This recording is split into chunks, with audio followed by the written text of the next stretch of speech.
जनाब, दिवाली सर पर है और आज धनतेरस है। हर कोई आज अपनी तरक्की के लिए कुछ न कुछ पदार्थ जरूर खरीदता है, सोना चांदी जो भी हो सके, नहीं तो कम से कम एक चम्मच तो खरीदता ही है। लेकिन दिल्ली वालों के लिए आज का दिन कितना मुश्किल है, जरा इस तस्वीर को देखकर आप समझ जाइए। यह है दिल्ली की तस्वीर, जहां ट्रैफिक जैम इस तरह से है जैसे कि पूरी सड़कों पर सिर्फ लोग लोग और लोग ही दिखाई दे रहे हैं। मीलों तक जैम लगा हुआ है दिल्ली में। आमतौर पर अगर दिल्ली और नोएडा या फिर गुड़गांव की बात करें तो यात्रियों को 2 से 5 घंटे तक लग रहे हैं एक जगह से दूसरी जगह जाने में। इतना लंबा जैम, इतनी अव्यवस्था शायद देखने को नहीं मिलती। लेकिन यह तस्वीर हर धनतेरस को और दीपावली के मौके पर दिल्ली और एनसीआर में जरूर दिखाई देती है। ये लंबे जैम तो बस अभी शुरुआत है, शाम होने दीजिए, उसके बाद देखिए स्थिति और कितनी बदतर होती हुई दिखाई देगी। नहीं चाहिए।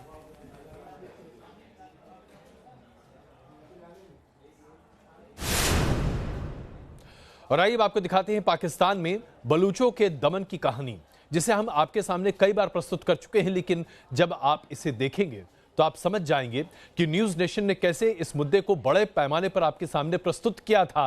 और पाकिस्तान में बलूच लड़की के ऊपर अब पाकिस्तान की फौज क्यों इतने बड़े शोषण के साथ सामने है?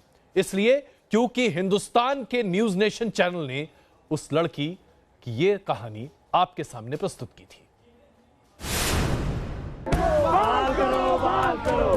हमें ब्लैकमेल किया जाता है, हरास किया जाता है। बलूचिस्तान की बेटियां 10 दिनों से लगातार चीख रही हैं। खुफिया वीडियो बनाकर उनकी अस्मत का सौदा करने वाले पाकिस्तानी धमका रहे हैं। बलूचिस्तान यूनिवर्सिटी में खुफिया कैमरे लगाकर लड़कियों का शोषण करने वाले बेखौफ हैं।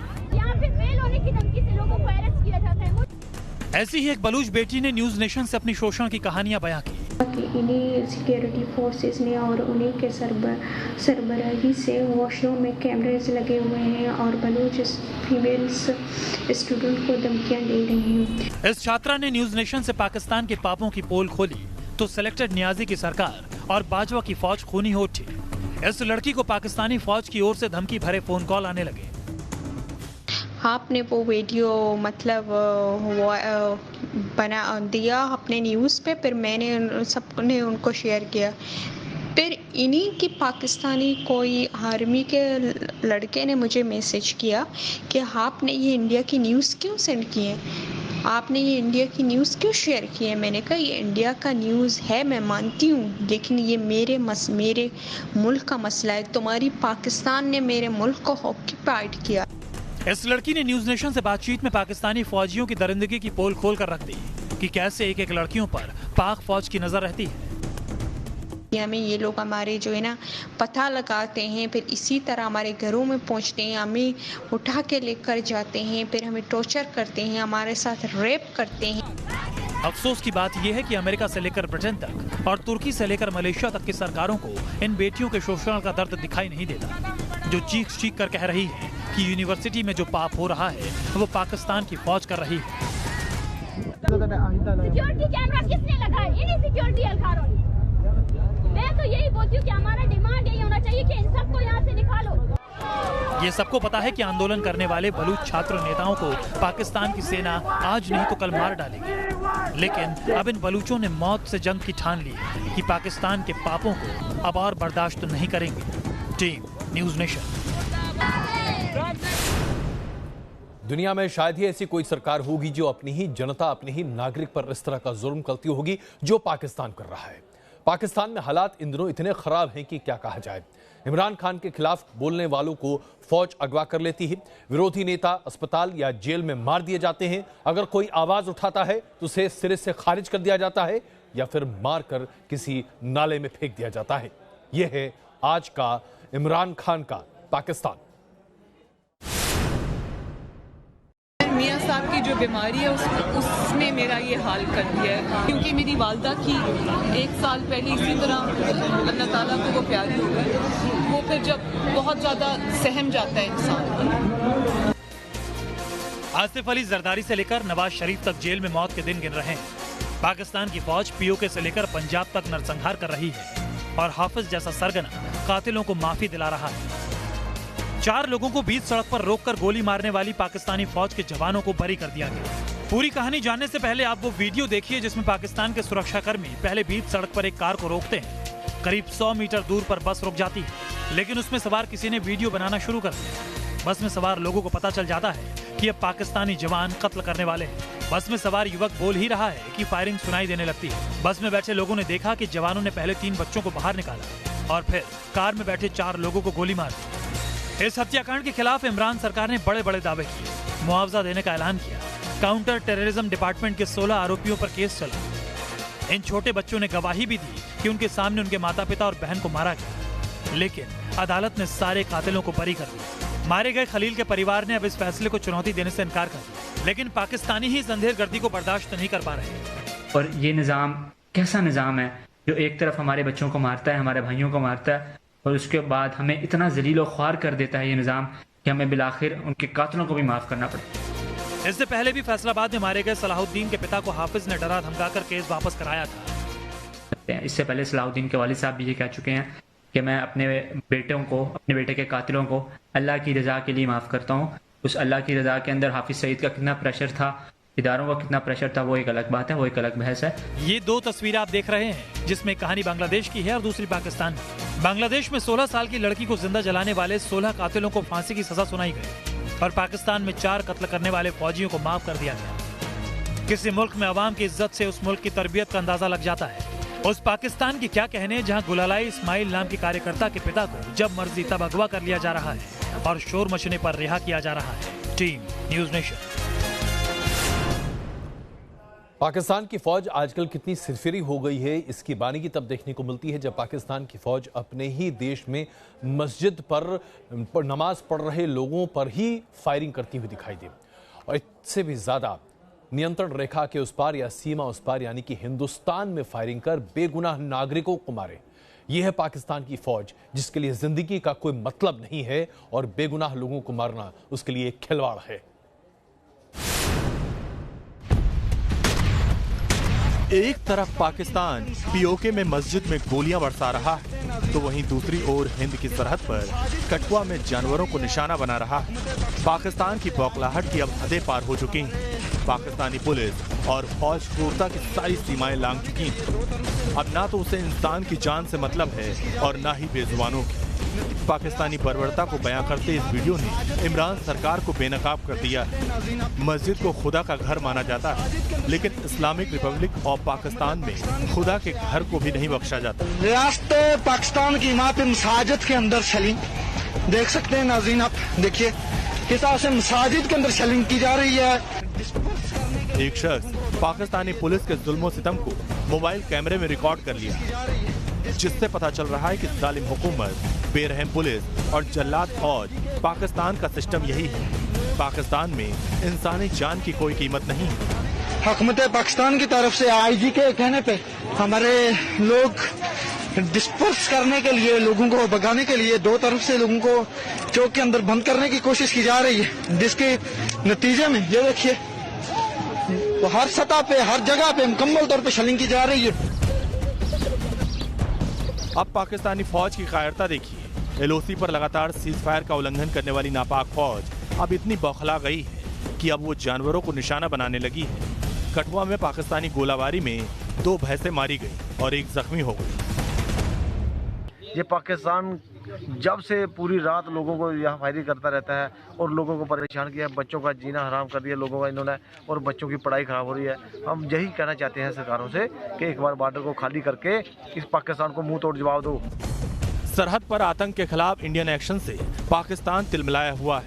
इसी तिलमिलाहट में वो कभी अपनों पर ही फायरिंग करता है तो कभी बॉर्डर पर बेजुबान जानवरों पर।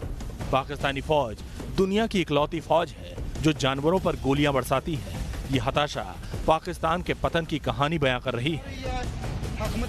Team news nation. Army chief Bipin Rawat ने पाकिस्तान पर करारा हमला बोला है। सेना प्रमुख ने पाकिस्तान अधिकृत कश्मीर और गिलगिट बाल्टिस्तान को जम्मू कश्मीर का हिस्सा बताया और कहा कि कश्मीर के इस हिस्से पर पाकिस्तान का अवैध कब्जा है। And at item 15 is clearly mentioned that Jammu and Kashmir as a whole is part of India. And when we say the Jammu and Kashmir, the complete state of Jammu and Kashmir, which includes POK and Gilgit-Baltistan. और आइए जरा उत्तर प्रदेश में भक्ति संध्या की ये कहानी आपको दिखाते हैं। औरैया में भक्ति संध्या का आयोजन किया गया था रामलीला कमेटी की तरफ से, लेकिन उसके बाद जैसे जैसे शाम चढ़ती गई और शाम रात में बदलती गई, भक्ति का माहौल गायब हो गया और वहां पर बार नृत्य होने लगा, बार डांस। क्या ये है हिंदुस्तान की संस्कृति?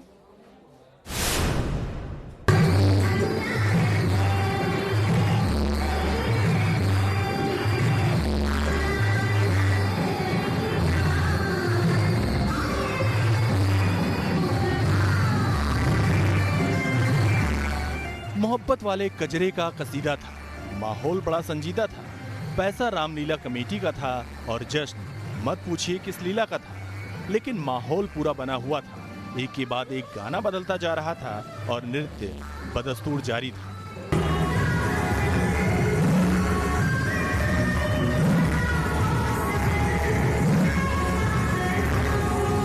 गहराती रात के साथ साथ गीतों की गर्मी बढ़ती जा रही थी। सुर, ताल, लय, छंद, वेशभूषा, लचक, ठुमके सब बदलते जा रहे थे। तभी झुमके का जिक्र छिड़ गया।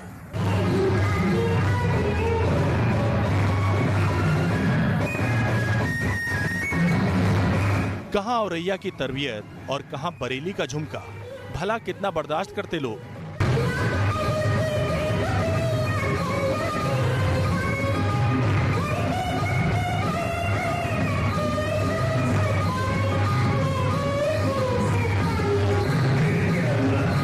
मत पूछिए फिर क्या हुआ। ऐसी लाठी चली कि लोगों के सुर सूझ गए। कोई जूता पहनकर भागा, कोई चप्पल हाथ में उठाकर भागा।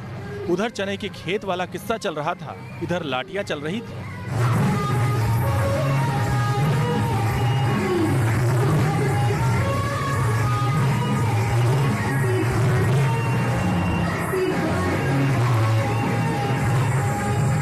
खैर, कुछ देर में सब शांत हो गया। विधुना रामलीला कमेटी का कार्यक्रम बंद हो गया।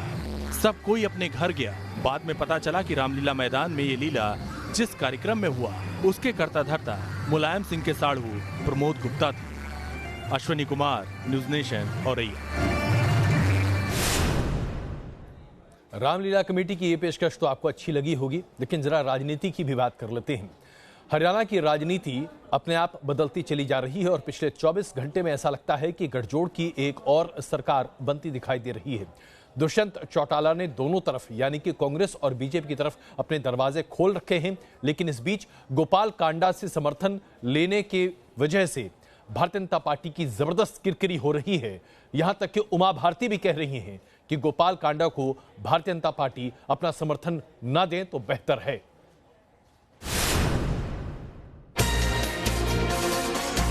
हरियाणा में फिर से खट्टर सरकार बनने का रास्ता लगभग साफ हो चुका है और इसमें हरियाणा लोकहित पार्टी के गोपाल कांडा का सबसे अहम रोल माना जाएगा। उधर कल तक किंगमेकर माने जा रहे दुष्यंत चौटाला ने अभी तक अपने पत्ते नहीं खोले। एयर होस्टेस सुसाइड केस में गोपाल कांडा की गिरफ्तारी की मांग करते बीजेपी के इन बड़े नेताओं की ये पुरानी तस्वीर आज फिर से जिंदा हो गई। फायरब्रांड बीजेपी नेता उमा भारती ने तो ताबड़तोड़ ट्वीट करके पीएम मोदी और बीजेपी चीफ अमित शाह से अपील की है कि गोपाल कांडा से समर्थन न लें। गुरुवार को नतीजों के बाद गोपाल कांडा ने बीजेपी के कार्यकारी अध्यक्ष जेपी नड्डा से मुलाकात की और फिर मीटिंग के बाद खट्टर के दोबारा सीएम बनने की तस्वीर भी साफ हो गई। कभी गोपाल कांडा बीजेपी की आंखों की किरकिरी थे, लेकिन आज सियासत में वही कांडा बेस्ट फ्रेंड बन गए। वैसे बदलाव की ये बयार कांडा की तरफ से भी वही। 1926 से मेरे फादर आरएसएस में थे और देश का पहला आम चुनाव लड़ा मेरे फादर ने दीपक के निशान पे, जनसंघ की टिकट सिरसा डब्बावाली से। तो हम तो परिवार का एक हिस्सा हैं। कल तक 10 सीटों वाले दुष्यंत चौटाला की पार्टी जेजेपी किंगमेकर की भूमिका में थी, लेकिन गोपाल कांडा की एंट्री के बाद दुष्यंत को भी समझ नहीं आ रहा कि करें तो क्या करें। मैं चाहूँगा कि हमारे 10 के 10 विधायकों की कल बैठक है। बैठक के बाद राष्ट्रीय कार्यकारिणी की बैठक है, उसके बाद ही आगे का निर्णय लिया जाएगा कि हम मिलकर या विपक्ष के अंदर बैठकर प्रदेश के जनता की हित की लड़ाई लड़ने का काम करेंगे। बीजेपी को सरकार बनाने के लिए 6 विधायकों की जरूरत थी, लेकिन अब माना जा रहा है कि बीजेपी को 9 विधायकों का समर्थन मिल जाएगा, यानी बहुमत से 3 ज्यादा। शनिवार सुबह 11 बजे चंडीगढ़ में बीजेपी विधायक दल की बैठक होगी, जिसके बाद मनोहर लाल खट्टर राज्यपाल से मिलकर सरकार बनाने का दावा पेश करेंगे। Team news nation. रही जरा महाराष्ट्र में भारतीय जनता पार्टी की बढ़ती मुश्किलों की भी चर्चा कर लें। शिवसेना के तेवर चुनाव के बाद से ही लगातार बदलते दिखाई दे रहे हैं। शिवसेना ने पहले तो 50-50 की बात की, यानी कि आधे मंत्रालय, लेकिन अब शिवसेना अपने मुख्यमंत्री का दावा कर रही है। आदित्य ठाकरे भावी मुख्यमंत्री हों, इसके पोस्टर मुंबई में चिपक रहे हैं। समझ जाइए कि शिवसेना और भारतीय जनता पार्टी के तालमेल का क्या भविष्य है। महाराष्ट्र में सीएम पद को लेकर पेच फंसा हुआ है।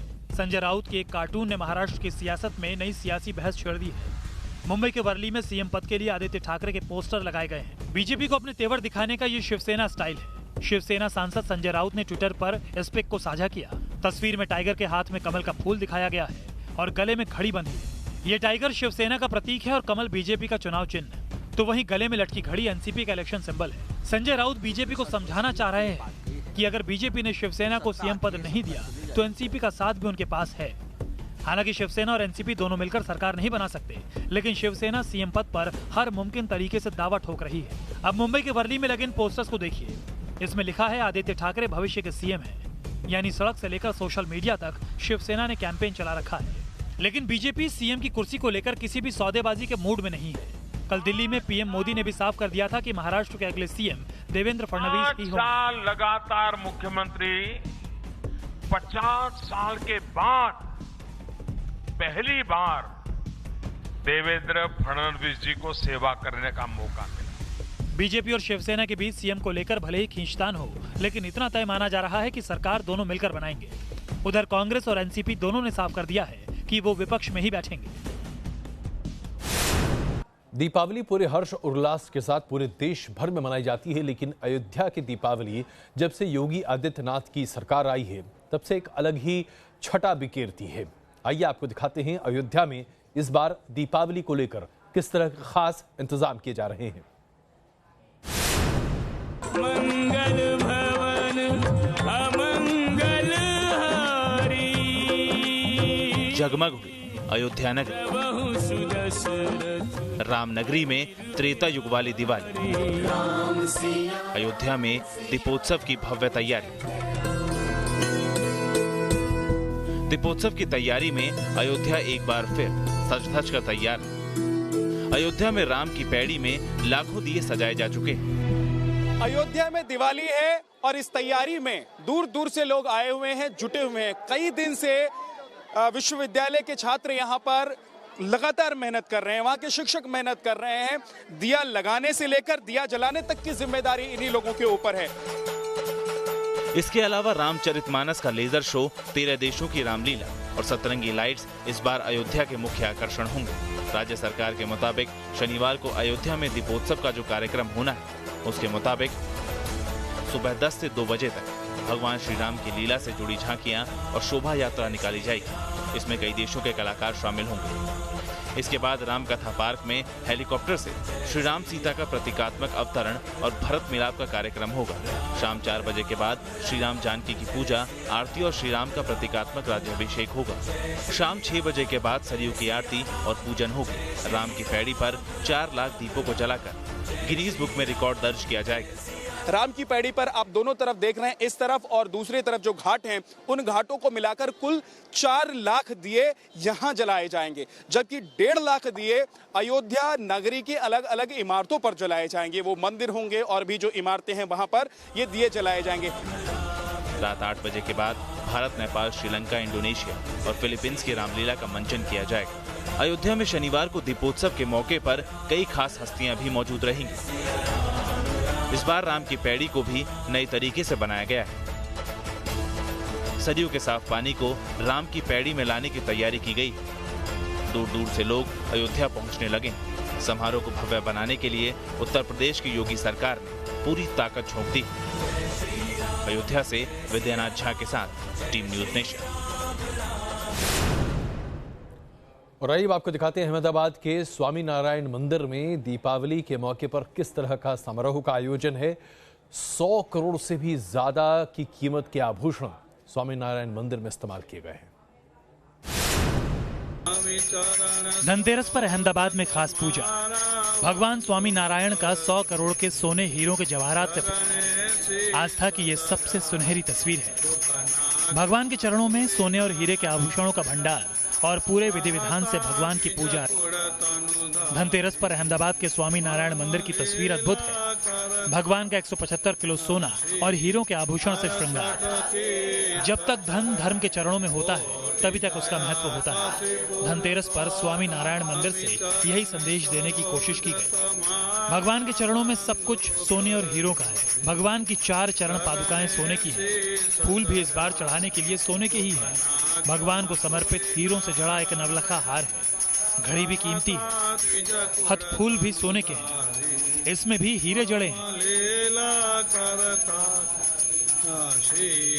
भगवान के चरण में बताया जा रहा है कि 6 किलोग्राम वजन के बिस्किट भी हैं, जिन्हें हीरों से जड़ा गया है। ये सारे जेवरात भगवान को लोगों ने चढ़ावे में दिए हैं।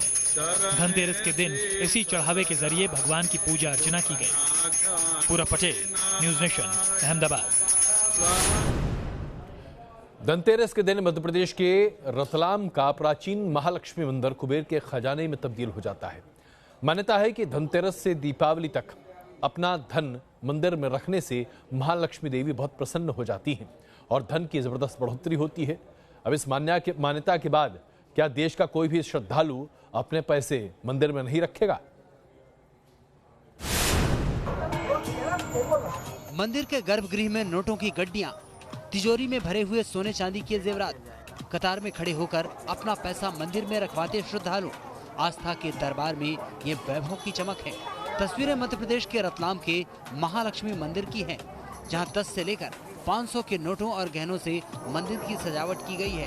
भक्त सोने की चैन, चांदी के गहने और नकदी लेकर यूं ही कतार में खड़े होकर मां लक्ष्मी के दरबार में अपना धन रखने पहुंच रहे हैं। मान्यता है कि रतलाम के माणक चौक में मौजूद मां लक्ष्मी के इस मंदिर में धन रखने से लोगों को बरकत मिलती है और मां लक्ष्मी भक्तों की मनोकामना पूरी करती हैं। ये लक्ष्मी जी के चरणों में हम स्पर्श करना चाहते हैं ताकि हमारी बरकत होए। इन्हीं का दिया तो सब कुछ है हमारे पास में, हम तो कुछ भी नहीं है। बस थोड़ा सा अगर इनके चरणों में, अगर इनके मंदिर में हमारे पैसे से अगर सुंदरता बढ़ती तो हमें उसका भी एक पुण्य मिलता है। ये तो माँ लक्ष्मी है, जानती है साहब, बहुत बड़ी महिमा है यहाँ की। तो मंदिर के मुख्य पुजारी की माने तो श्रद्धालुओं के पैसों की यहाँ गिनती नहीं होती, उनके गहनों को तौला नहीं जाता। फिर भी इस बार यहाँ नोटों को गिनने की 2 मशीनें रखी गई हैं और सरकारी कर्मचारी हर रुपए लेकर आने वाले भक्त की एंट्री रजिस्टर में कर रहे हैं। बिना गिने लेते हैं, बिना गिने देते हैं। रकम भाव सोना का कोई तोल मोल नहीं होता है। ये करोड़ों का श्रृंगार कहा जाता है। मंदिर फेमस है इससे। महालक्ष्मी मंदिर में इस बार पिछले साल के मुकाबले ज्यादा नोट तो नहीं जमा किए गए। बावजूद इसके श्रद्धालुओं ने अब तक 6,41,000 रुपए जमा किए हैं, तो 5 करोड़ की कीमत के गहने जमा हुए हैं, जिससे मंदिर को कुछ इस अंदाज में सजाया गया है। मां लक्ष्मी के दरबार में इतना पैसा जमा होने की वजह से प्रशासन ने मंदिर परिसर की निगरानी के लिए कई जगह CCTV कैमरे लगाए हैं।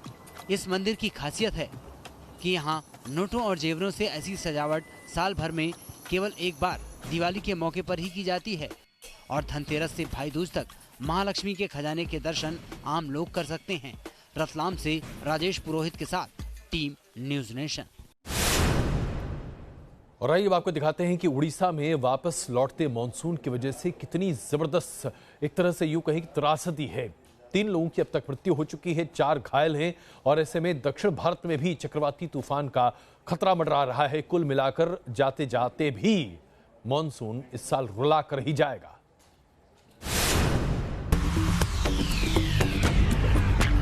अक्टूबर का महीना बीतने को, लेकिन लौटते मौसम ने भी ओडिशा में हाहाकार मचा रखा है।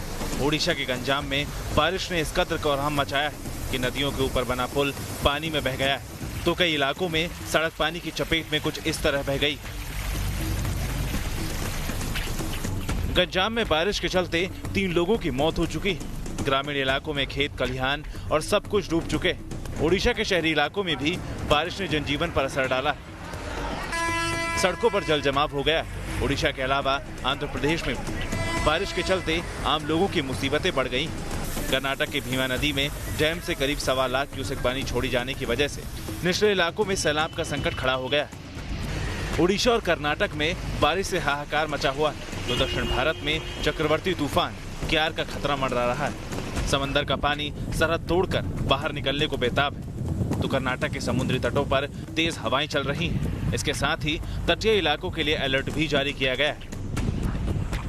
Team news nation.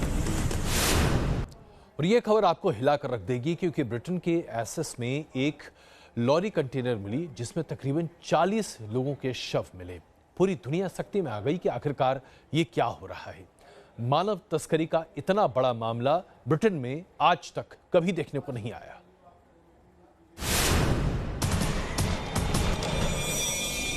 अपनी जमीन छोड़कर दूसरे देश में पलायन करने का दर्द इन जैसे लोगों को ही पता होता है। पूरे यूरोप में पलायन का ये दर्द ऐसा है कि अब लंदन में एक लॉरी कंटेनर में 39 शव मिलने से पूरी दुनिया सख्ते में है। ये वही लॉरी कंटेनर है जिसमें 39 शव मिलने से पूरी दुनिया में खलबली मच गई है। मरने वालों में 38 वयस्क हैं, जबकि एक की उम्र 20 साल से कम बताई जा रही है। सवाल उठ रहे हैं कि आखिर एक लॉरी कंटेनर में इतने लोग कहां से आए और उनकी मौत कैसे हो गई। दरअसल बीते बुधवार तड़के करीब 2 बजे ये लॉरी कंटेनर देखा गया था। इसे ईस्टर्न एवेन्यू में ग्रेस के इंडस्ट्रियल पार्क के पास देखा गया, जो सेंट्रल लंदन से महज 32 किलोमीटर दूर है। ग्रेस इंडस्ट्रियल पार्क में इस ट्रक के पहुंचने को लेकर भी 2 थ्योरी सामने आ रही हैं। पुलिस ने पहले कहा था कि ये ट्रक बुल्गारिया से आया है, लेकिन कुछ घंटे बाद ही पुलिस ने कहा कि ये ट्रक बेल्जियम से ब्रिटेन आया। इस बीच पुलिस ने इस ट्रक के ड्राइवर को गिरफ्तार कर लिया है, जिसका नाम रॉबिन्सन बताया जा रहा है और वह उत्तरी आयरलैंड का रहने वाला है। पुलिस का कहना है कि कंटेनर खींचने वाली इस गाड़ी का पहला हिस्सा उत्तरी आयरलैंड से आया था और परफ्लीट से कंटेनर गाड़ी पर लादा गया था, जिसके बाद ये गाड़ी कंटेनर के साथ यहां से आगे बढ़ गई थी। पुलिस ने लोगों से अपील की कि इस गाड़ी से जुड़ी कोई जानकारी अगर उनके पास है तो वो पुलिस को बताएं। ब्रिटेन के पीएम बोरिस जॉनसन ने इस घटना को हैरान करने वाला बताया है। The whole House will be shocked by the appalling news that 39 bodies have been discovered in a lorry container in Essex. This is an unimaginable tragedy and truly heartbreaking. I know. मानव तस्करी के लिए दुनिया भर में कई खतरनाक तरीकों को अपनाया जा रहा है। शिपिंग कंटेनर से लेकर एयर कंडीशन कंटेनर भी इस काम के लिए इस्तेमाल किए जा रहे हैं। लंदन से करीब एक्सेस में एक कंटेनर भी एयर कंडीशन है। फिलहाल लंदन पुलिस के मुताबिक इस कंटेनर में मिले मृतकों की पहचान करना उनकी सबसे बड़ी प्राथमिकता है। Team news nation.